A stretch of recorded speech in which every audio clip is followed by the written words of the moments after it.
आज के इस वीडियो में कोऑर्डिनेट ज्योमेट्री एक्सरसाइज 7.1 के सारे प्रॉब्लम्स को मैं सॉल्व करने जा रहा हूं। तो चलिए स्टार्ट करते हैं क्वेश्चन नंबर 1 से। क्वेश्चन नंबर 1 में हमें दो पॉइंट्स के बीच का डिस्टेंस पता करना है। तो स्टार्ट करते हैं सॉल्यूशन को। तो पहले क्वेश्चन नंबर 1 को सॉल्व करते हैं। यहाँ पे पॉइंट्स दिए हुए हैं 2, 3 और 4, 1। क्वेश्चन में देखिए इन पॉइंट्स के नाम नहीं लिखे हुए हैं, तो हमें पहले इसको इनका नामकरण करना है। तो लिख देते हैं यहाँ पे let A23 and B41 be the given points। ठीक है, और मेरा जो फॉर्मूला है वो है डिस्टेंस फॉर्मूला। यहाँ पे हम लोग यूज करेंगे। डिस्टेंस फॉर्मूला है x2 minus x1 whole square plus y2 minus y1 whole square. तो पहले हम लोग इस फॉर्मूला के यूज करने से पहले x1 y1 और x2 y2 फाइंड कर लेते हैं। देखिए ये पहला पॉइंट है जिसके कोऑर्डिनेट्स है 2 और 3। 2 is the abscissa and 3 is the ordinate. तो ये हमारा x1 और ये y1 हो जाएगा। x1 इज इक्वल टू 2 और y1 इज इक्वल टू 3। और पॉइंट B का एब्सिसा है 4, ऑर्डिनेट है 1। तो यहाँ पर आपका x2 हो जाएगा 4 और y2 हो जाएगा 1।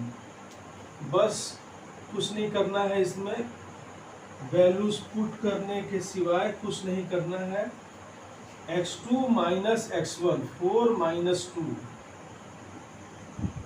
Whole square plus y2 minus y1 1 minus 3 whole square. ये आपका 2 हो जाएगा, 2 स्क्वायर 4 और अगेन ये -2 हो जाएगा। -2 square is also equal to -2 square is also equal to 4। तो यहाँ पे √8 आ गया और इसको सिंप्लीफाई करें तो 2√2 यूनिट्स। हम लोग क्वेश्चन नंबर 2 को सॉल्व करते हैं। Let A -57 and B -13 be the given points।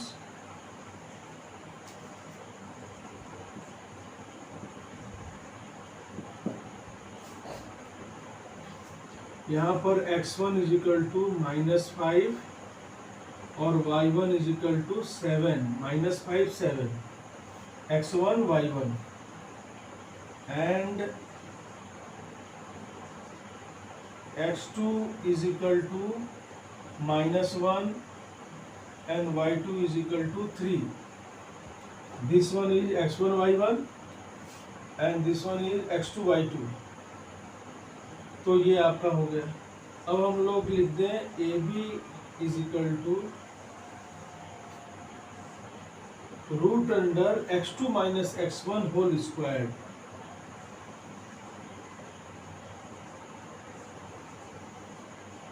Plus y2 minus y1 whole square. ठीक है, अब इसके वैल्यूज को हम लोग पुट कर दें। x2 minus x1, x2 is -1। ठीक है, अब देखिए x1 जो है वो खुद एक नेगेटिव नंबर है, तो नेगेटिव नंबर्स को ब्रैकेट में रखना ज़्यादा बेहतर होता है। तो हमें इसे ब्रैकेट में रखना है -5, ताकि कैलकुलेशन में कोई मिस्टेक न हो जाए। दोनों को आप ब्रैकेट में रख सकते हो अगर प्रॉब्लम क्रिएट हो रही है तो। x2 minus x1, this is x2 and x1, x2 minus x1, ये फॉर्मूला का माइनस हो गया, और इसके बाद आपने ये होल स्क्वायर कर दिया, और plus y2 minus y1, 3 minus 7 whole square. आगे बढ़ते हैं कैलकुलेशन को लेके। तो यहाँ पे देखो, आप जब इस ब्रैकेट को ओपन करोगे तो ये +5 हो जाएगा, तो हमारे यहाँ ब्रैकेट में क्या बचेगा, -1 +5, जो कि +4 हो जाएगा, +4 स्क्वायर इज 16, और यहाँ बच जाएगा -4, 3 minus 7 -4, -4 का स्क्वायर भी, स्क्वायर क्या हो जाएगा, 16 हो जाएगा। तो एक्चुअली ये हो रहा है यहाँ पे 32,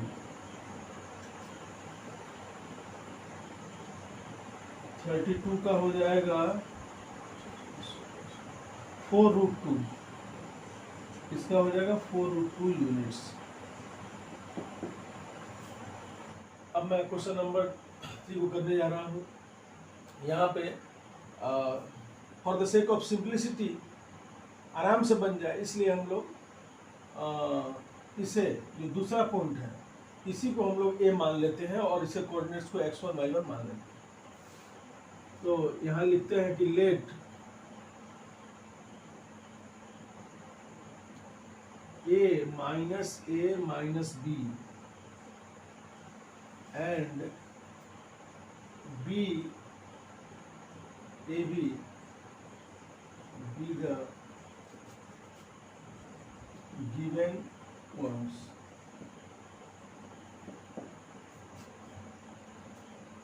So here x1 is equal to -a and y1 is equal to -b, and x2 is equal to a and y2 is equal to b। ठीक है, हमने इस बार थोड़ा सा चेंज कर दिया। अभी तक क्वेश्चन नंबर 1 और 2 में पहले वाले पॉइंट्स के कोऑर्डिनेट्स को हमने x1 y1 एज्यूम किया था।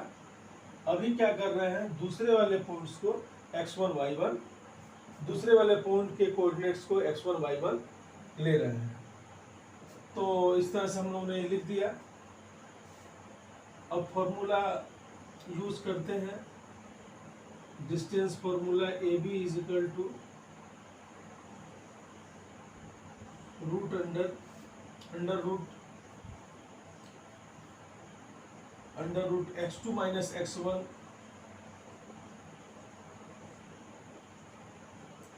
Plus y2 minus y1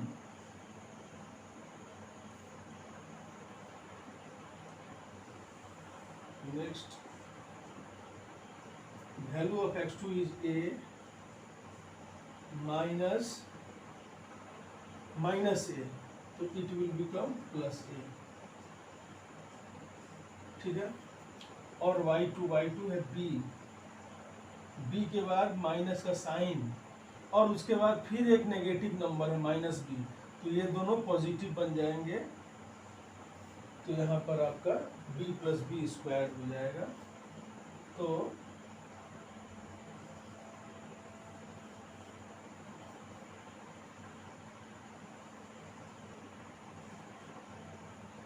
a² यानी कि 4a² और 4b² कितना हो गया, ये हो गया आपका 4 कॉमन ले लेते हैं,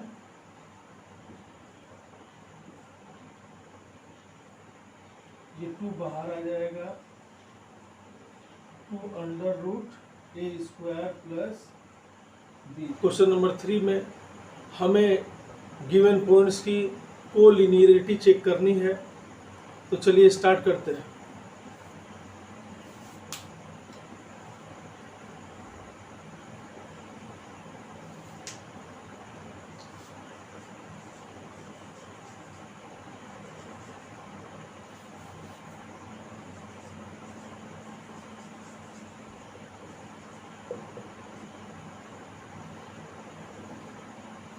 let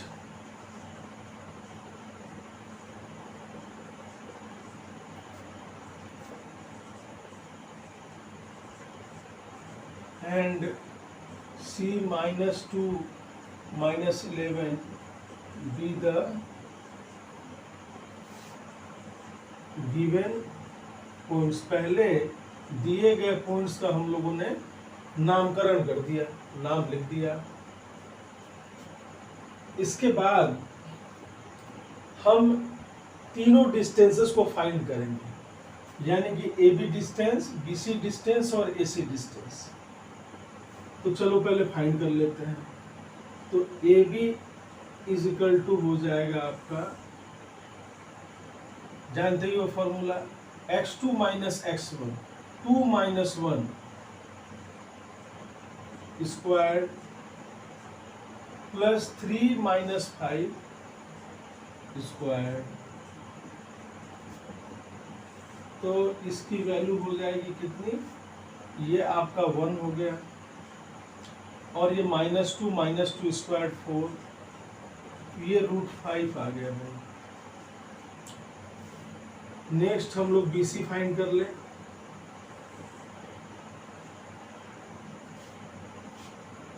BC में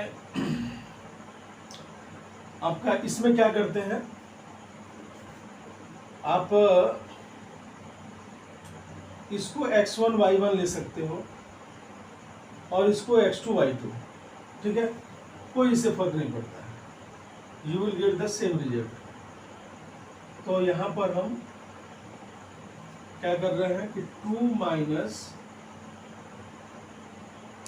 2 हो जाएगा, तो ये यहाँ पे +2 हो जाएगा। 2 माइनस -2 यानी कि 2 + 2 square plus 3 minus -11, it will become +11 square. तो ये 4 हो गया, 4 का स्क्वायर हो जाएगा 16, ये हो जाएगा 14 स्क्वायर 196,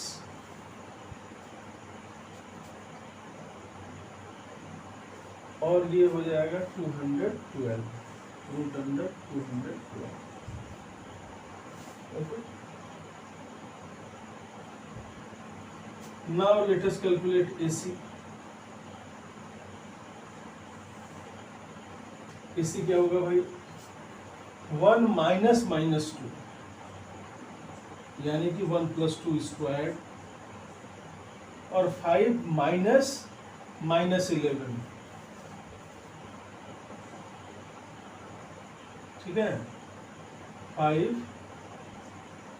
माइनस -11 यानी कि ये +11 हो जाएगा।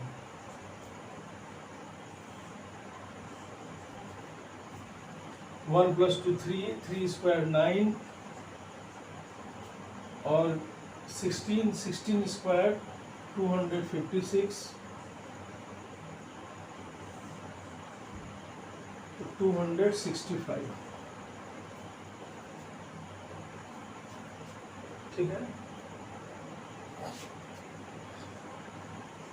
Units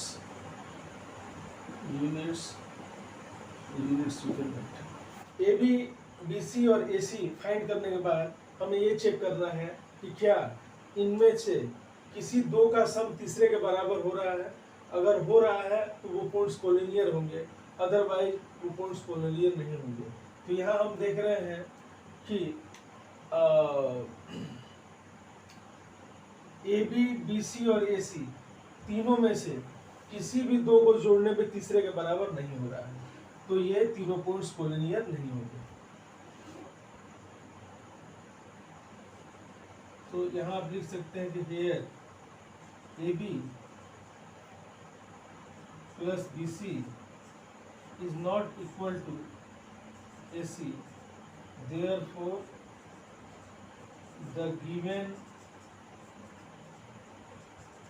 points are not collinear, ये कोलिनियर नहीं है, ठीक है। These points are not collinear. दिए गए पॉइंट्स कोलिनियर हैं कि नहीं है, कैसे चेक करें?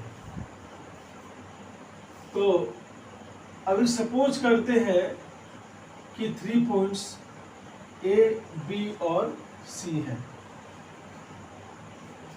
ये तीनों पॉइंट्स कोलिनियर हो भी सकते हैं और नहीं भी हो सकते हैं।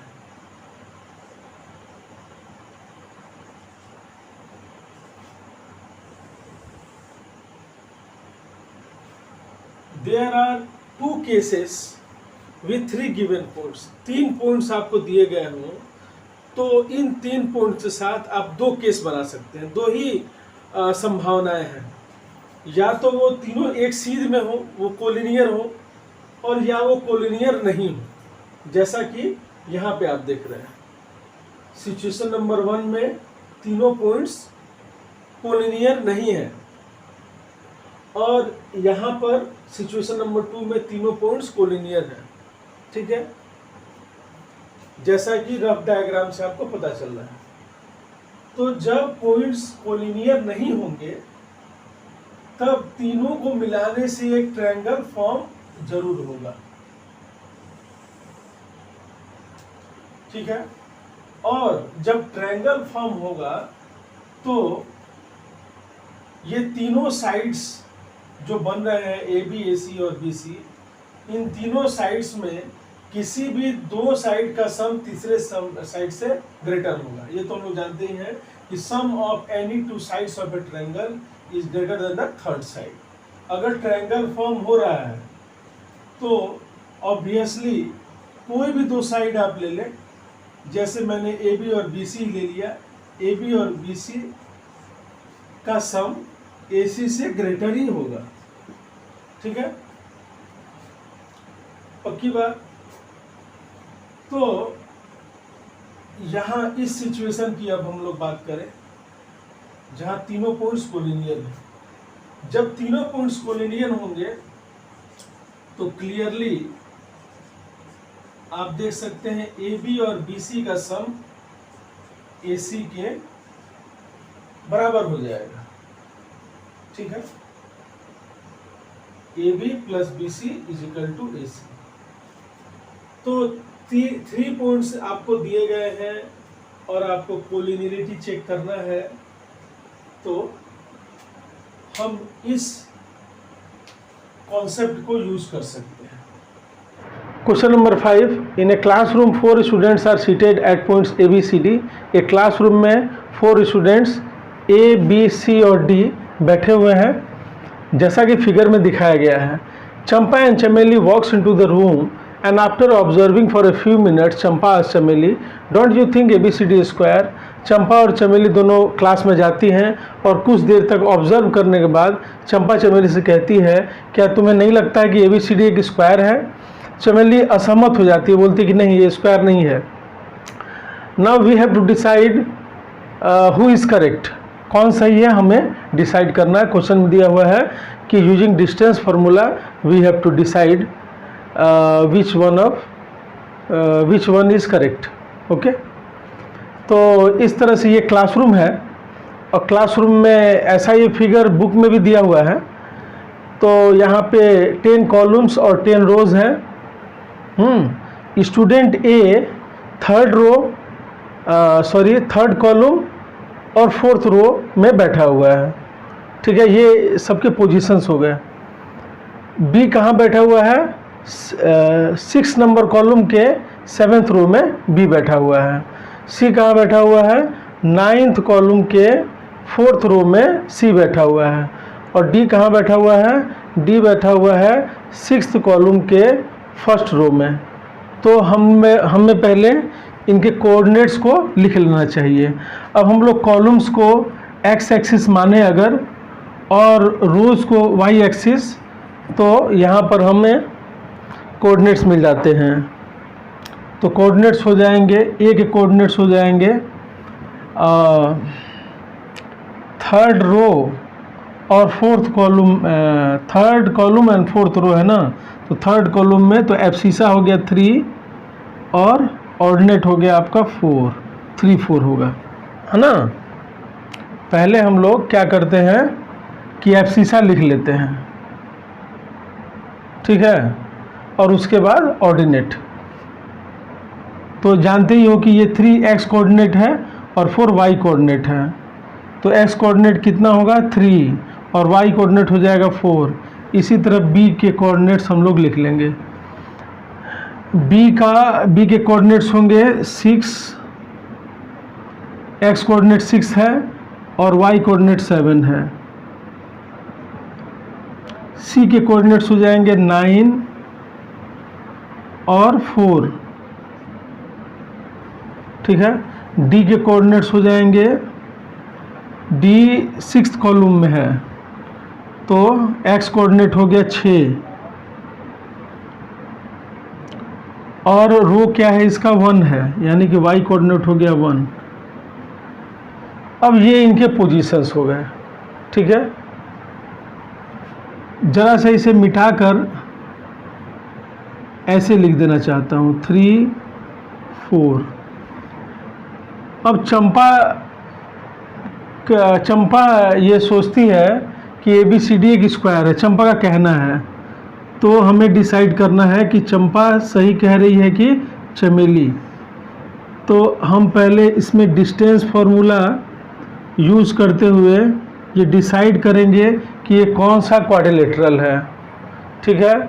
तो हमें सभी साइड्स का लेंथ पता करना होगा। तो यहाँ पे हम लोग सॉल्यूशन स्टार्ट करते हैं। पहले हम लोग AB लाइन सेगमेंट पता करें। तो फार्मूला, डिस्टेंस फार्मूला तो पता ही है, x2 माइनस x1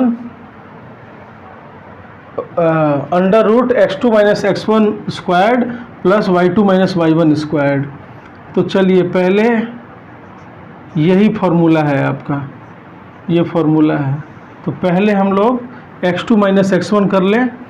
तो चलिए पहले AB निकालते हैं, AB मैंने लिखा भी है, AB निकालते हैं।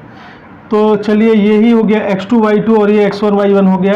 तो 6 माइनस 3 लिख देते हैं पहले, 6 माइनस 3 स्क्वायर और 7 माइनस 4 स्क्वायर, ठीक है, y2 माइनस y1। अब ये इसको हम लोग जितने शॉर्ट में करें उतना ही अच्छा है। अब यहाँ देखिए ये 3 हो गया, 3 का स्क्वायर 9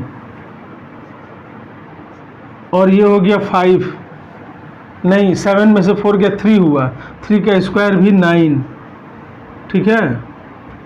तो यहाँ पे आ गया रूट अंडर 18, माने अंडर रूट 18, अंडर रूट 18। तो ये हो जाएगा 3 रूट 2 यूनिट्स। अब हम BC निकाल लेते हैं, BC बड़ा ही आसान है निकालना। BC में भी वही काम करेंगे, x2 माइनस x1 यहाँ लिख दे पहले। तो ये 9 माइनस 6 हो जाएगा, 9 माइनस 6 और 4 माइनस 7।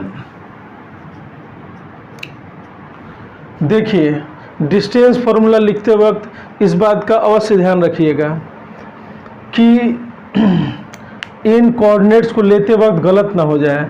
जैसे आप अगर इसे x1 y1 लेते हैं तो ये हो गया x2 y2। तो जब 9 में से 6 को सब्ट्रैक्ट कर रहे हैं तो 4 में से 7 को करेंगे। ये नहीं कि 9 में से 6 को सब्ट्रैक्ट कर दिया x के केस में और y के केस में 7 माइनस 4 कर दिया। ये नहीं है कि जो बड़ा है उसमें से छोटे को घटा दिए, नहीं। अगर ये इसको हम x2 मानते हैं तो यही y2 होगा। तो x2 minus x1, y2 minus y1, ऐसे। तो ये आपका हो जाएगा, चलिए निकाल लेते हैं। तो ये हो गया 9 माइनस 6 3 स्क्वायर 9 और ये हो जाएगा माइनस 3 का स्क्वायर भी प्लस 9। तो यही आपका यही वैल्यू आएगा 3 रूट 2। AB निकाल लिया, BC निकाल लिया। चलिए अब CD निकाल लेते हैं, CD निकाल लेते हैं आसानी से। CD आपका ये हो गया, 9 माइनस 6 कर लेते हैं, 9 माइनस 6 स्क्वायर्ड 9 माइनस 6 तो 1 माइनस 4 नहीं, 4 माइनस 1, ध्यान रहे 9 minus 6 squared plus 4 minus 1 squared.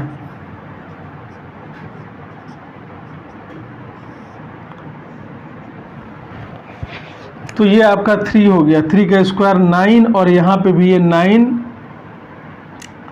तो यही आ जाएगा आपका 3√2, जैसा कि हम लोगों ने निकाल रखा है यहाँ पे। अब हम लोग AD निकाल लें। AD का भी वैल्यू आराम से निकल जाएगा। AD 6 माइनस 3 स्क्वायर्ड और 1 माइनस 4 स्क्वायर्ड।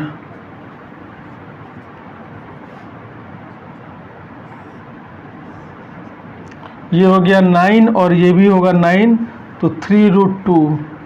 देखिए सभी साइड्स इक्वल तो आ गए, सभी साइड इक्वल हैं, तो हो सकता है ये रोम्बस भी हो जाए। ठीक है, अगर कोई क्वाड्रिलेटरल आपको मिला हुआ है और आपको पता लगाना है कि किस तरह का क्वाड्रिलेटरल है, तो पूरी जानकारी प्राप्त करनी होगी। अभी हम लोगों ने देख लिया कि AB BC CD AD चारों साइड्स जो इक्वल हैं, तो अब इसके दो संभावनाएं होती हैं, या तो स्क्वायर हो और नहीं तो रोम्बस भी हो सकता है। तो स्क्वायर, चमेली ने कहा है कि ये स्क्वायर है, ठीक है, ये स्क्वायर है, तो हम लोग इसको डायगोनल को भी चेक कर लें, क्योंकि स्क्वायर के डायगोनल्स इक्वल होते हैं। रोम्बस में कोई ज़रूरी नहीं है कि वो इक्वल हो।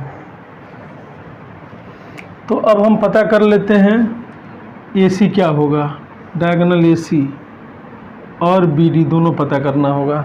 तो अब हम लोग AC निकाल लें। AC इजिकल टू क्या होगा, AC हो जाएगा 9 माइनस 3 स्क्वायर्ड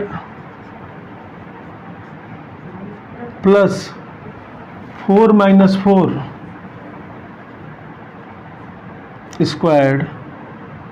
अब देखिए मैं स्पेस कम है, छोटे में कर दे रहा हूँ इसे। तो 9 माइनस 3 हो गया 6 का स्क्वायर 36, और ये तो 0 आ जाएगा, तो √36 होगा, यानी कि 6 यूनिट्स इसका आ जाएगा आपका डायगोनल। और हम लोग साथ में BD भी फाइंड कर लेते हैं। BD इजिकल टू क्या होगा, इसे भी फाइंड कर लेते हैं। BD 6 माइनस 6 0 हो गया, 0 का स्क्वायर, और 1 माइनस 7, तो यहाँ भी हमारा क्या आ रहा है, ये तो 0 का स्क्वायर 0 हो गया, और ये आपका 6 होगा, 6 का स्क्वायर 36 प्लस 0 36 प्लस 0 36 होगा, ये 36 हो गया, यहाँ पे 6 हो गया, फिर 6 यूनिट्स। तो इस प्रकार हम पाते हैं कि ये क्वाड्रिलेटरल ABCD में सभी साइड्स इक्वल हैं और डायगोनल्स भी इक्वल हैं, therefore it is a square. Okay, तो नाउ इन क्वाड्रिलेटरल ABCD लिखेंगे AB is equal to BC is equal to CD is equal to AD।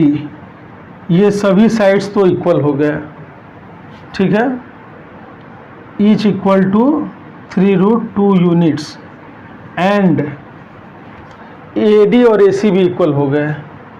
Sorry, मैंने क्या लिखा है, AD, अच्छा AC और BD, ठीक ही लिखा है मैंने, AC और BD भी इक्वल हो गए, and AC is equal to BD, ठीक है। ये डायगोनल्स भी इक्वल हो गए, ये दोनों डायगोनल 6 यूनिट्स के बराबर हैं।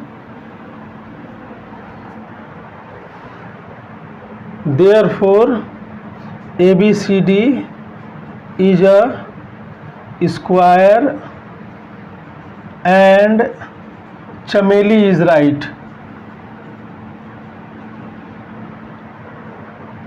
No, Champa ask do you think ABCD square, Champa ने पूछा था, चंपा ने कहा था कि ABCD जो है वो रेक्टेंगल स्क्वायर है, तो ABCD square and Champa is right आपको लिखना होगा। Question number 7, find a point on x axis which is equidistant from 2 - 5 and -2 9। ठीक है, सॉल्यूशन में पहले हम लोग लिखेंगे let the required point be P whose coordinates are A0 which is equidistant from A 2 - 5 and B -2 9। तो पहले हम लोगों ने लेट कर लिया उस पॉइंट को जो पॉइंट एक्स एक्सिस पर है और गिवन पॉइंट से इक्विडिस्टेंट है। तो हमने ये पॉइंट यहाँ पे एज्यूम कर लिया। इसके कोऑर्डिनेट्स मैंने रखे हैं A,0। इसके देखो मैंने कोऑर्डिनेट्स जो x कोऑर्डिनेट लिया है A और y कोऑर्डिनेट 0 लिया है। क्यों? कोई भी पॉइंट अगर वो x एक्सिस पर है तो उसका ऑर्डिनेट 0 ही होता है।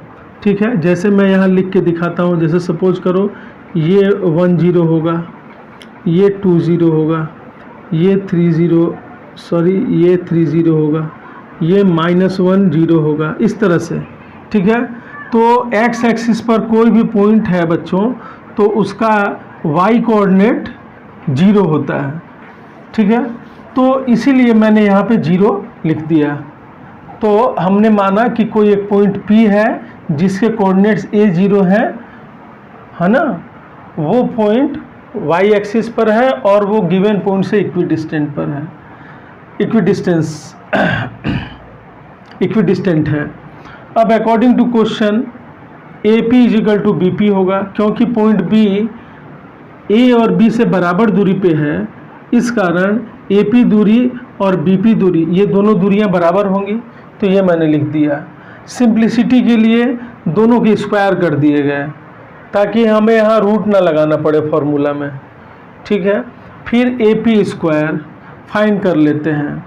तो x2 - x1 whole square 2 - a whole square plus y2 - y1 whole square -5 - 0 whole square. Okay, अब हम लोग कर लेते हैं BP को फाइंड करते हैं। BP स्क्वायर लिखते हैं। BP स्क्वायर होगा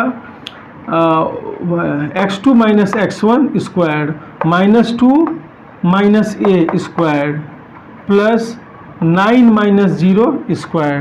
इसके बाद 2 - a का होल स्क्वायर को हम यहाँ पे इसको एक्सपांड कर देते हैं a square plus b square -2ab के रूप में, और ये -5 का स्क्वायर प्लस 25 हो जाएगा। और यहाँ पर एक्चुअली ये जो लिखा हुआ है -2 - a होल स्क्वायर, एक्चुअली ये अगर अंदर में हम लोग कॉमन ले लें, -1 कॉमन ले लें, ऐसे लिखा नहीं आता फिर भी समझाने के लिए मैंने लिख दिया कि -1 कॉमन ले लें तो a + 2 हो जाएगा, है ना। और जब ये एक्सपोनेंट है, दोनों को सेपरेटली जब रेज करेंगे दोनों पे, जैसे -1 पे रेज किया 2 और a + 2 पे रेज किया 2, तो ये तो +1 हो जाएगा, तो बचेगा a + 2 का होल स्क्वायर। ठीक है जी, तो इसका वैल्यू यही होता है, इसीलिए मैंने डायरेक्ट यहाँ पे लिख दिया है a + 2 का होल स्क्वायर। अदरवाइज जब आप फॉर्मूला बैठा रहे थे यानी कि BP स्क्वायर फाइंड कर रहे थे तो आप ऐसे भी कर सकते थे a - 2 यानी कि a + 2 का स्क्वायर हो जाता और 0 - 9 का स्क्वायर कर देते। ठीक है, कोई बात नहीं है, ये भी बुरा नहीं है। तो इसे हम लोगों ने फिर यहाँ पे इसको फिर एक्सपांड कर दिया, a + 2 का square a square plus 4a plus यहाँ पर +4 भी था, है ना, a square plus b square plus 2ab, और यहाँ पर हो गया 81। अगले स्टेप में क्या करेंगे, 4 और 81 ऐड होके क्या हो जाएगा, 85 हो जाएगा। तो मैं ज़रा इसे इरेज करके यहाँ 85 लिख दे रहा हूँ, शॉर्ट में मैंने किया था, तो ये हो गया। अभी ए स्क्वायर दोनों तरफ से कट जाएगा स्टूडेंट्स, -4a और इधर से आ जाएगा -4a, 85 और ये 29 ट्रांसपोज होके जब राइट हैंड साइड में जाएगा तो -29 हो जाएगा। ये सब आप जानते हो अच्छी तरह से कैसे कैलकुलेट करते हैं। -8 = 56, a = -7, therefore the required point is -70, -70 is the answer. Question number 8, question number 8 में दिया हुआ है कि find the value of y for which the distance between the points p 2, -3 and q 10, y is 10 units. तो बहुत ही आसान है, it is very simple to do. Solution में ये क्लियरली लिखा हुआ है कि PQ = 10 यूनिट्स है ना। PQ = 10 यूनिट्स दिया हुआ है। तो अगर हम लोग दोनों तरफ स्क्वायर कर दें तो डिस्टेंस फॉर्मूला लगाना थोड़ा सा और आसान हो जाएगा। तो स्क्वायरिंग बोथ साइड्स कर दिया गया। अब PQ स्क्वायर हो जाएगा x2 - x1 whole square plus y2 - y1 whole square. तो ये आपका x1 y1 ले लेते हैं इसको, और ये x2 y2, ठीक है। तो x2 - x1 होल स्क्वायर माने 10 - 2 whole square, 10 - 2 whole square plus y - -3, y -3 यानी कि y + 3 हो जाएगा, = 100, ठीक है। तो यहाँ ये कितना हो जाएगा, 8 का स्क्वायर 64 प्लस y + 3 का होल स्क्वायर। तो हम लोग इसको एक्सपांड करते हैं, y² + 3² + 2 × y × 3, a² + b² + 2ab के फॉर्मूले में हमने इसको एक्सपांड कर दिया। अब ये आ जाएगा आपका y² और ये +6y, ठीक है जी, और ये -100 राइट हैंड से लेफ्ट हैंड में आ जाएगा -100, और ये आपका 9 है, 9 और 64 यानी कि 73 + 73 = 0। तो y² + 6y -27। अब दोस्तों y का वैल्यू हमें फाइंड करना है, तो हमें फैक्टराइज करना होगा। तो मिडिल टर्म फैक्टराइजेशन से कोशिश करते हैं इसको फैक्टराइज करने की। तो 27 का हो जाएगा 9 और 3, तो हम लोग यू मिडिल टर्म फैक्टराइजेशन कर दें, 9y - 3y - 27 = 0, ठीक है। तो ये हो जाएगा आपका y कॉमन ले लिया, y + 9 और इसमें -3 कॉमन ले लिया, तो y + 9 = 0, ठीक है। अब हम लिखेंगे इसको, ये फैक्टराइज हो चुका है, तो y + 9 × y - 3 = 0। तो इधर y = -9 होगा और y = 3। दोनों वैल्यूज एक्सेप्टेबल है, ठीक है। Question number 9, if Q01 is equidistant from P 5 - 3 and R x6, find the values of x, also find QR and PR। Very easy question students. तो चलिए हम स्टार्ट करते हैं। इस क्वेश्चन में दिया हुआ है ये Q P और R से बराबर दूरी पर है, यानी कि PQ और RQ ये दोनों डिस्टेंस सेम होंगे। तो आप लिख सकते हैं कि P Q is equal to R Q, है ना, because Q is equidistant from P and R, तो P Q is equal to R Q given. इसी रिलेशनशिप को हम लोग आगे लेके चलेंगे। तो for the sake of simplicity of calculations हम लोग ये स्क्वायर कर दिया दोनों तरफ, स्क्वायरिंग बोथ साइड्स, ठीक है, पी क्यू स्क्वायर और आर क्यू स्क्वायर। और अब पी क्यू स्क्वायर निकाल लेते हैं। तो पी क्यू स्क्वायर होगा 5 minus 0 x2 minus x1, 5 minus 0 square plus -3 minus 1, -3 minus 1 square is equal to, फिर अब आर क्यू निकालना है, ये आर क्यू, तो x minus 0 plus y2 minus y1, तो ये y2 है 6 और ये है y1, y1 है 1, फॉर्मूले पे फिट कर दिया, ठीक है, बहुत आसान होता है।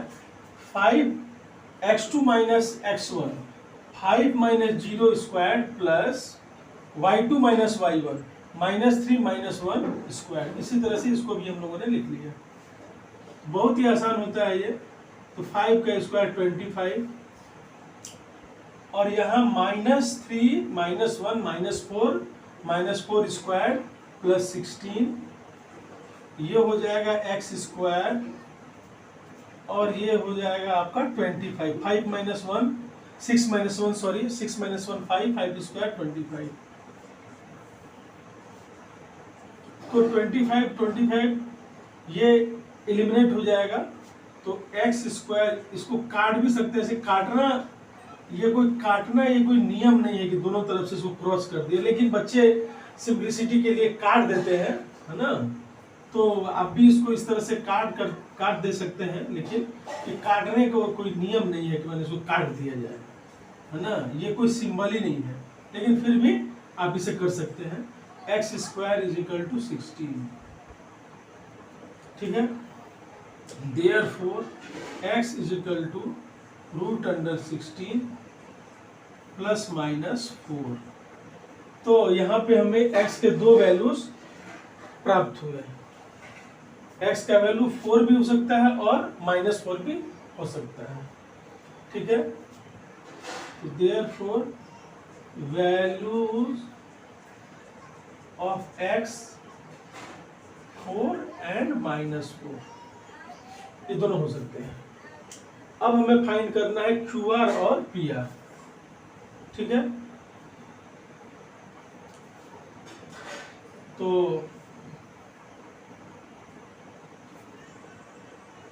when x is equal to 4, जब x का वैल्यू 4 होगा तो QR क्या होगा, QR, तो QR यानी कि RQ, यानी कि यही आपका RQ है, ठीक है ना। RQ square is equal to इतना है, ठीक है। तो मैंने भी कर दिया यहाँ पे QR स्क्वायर, क्योंकि RQ और QR दोनों सेम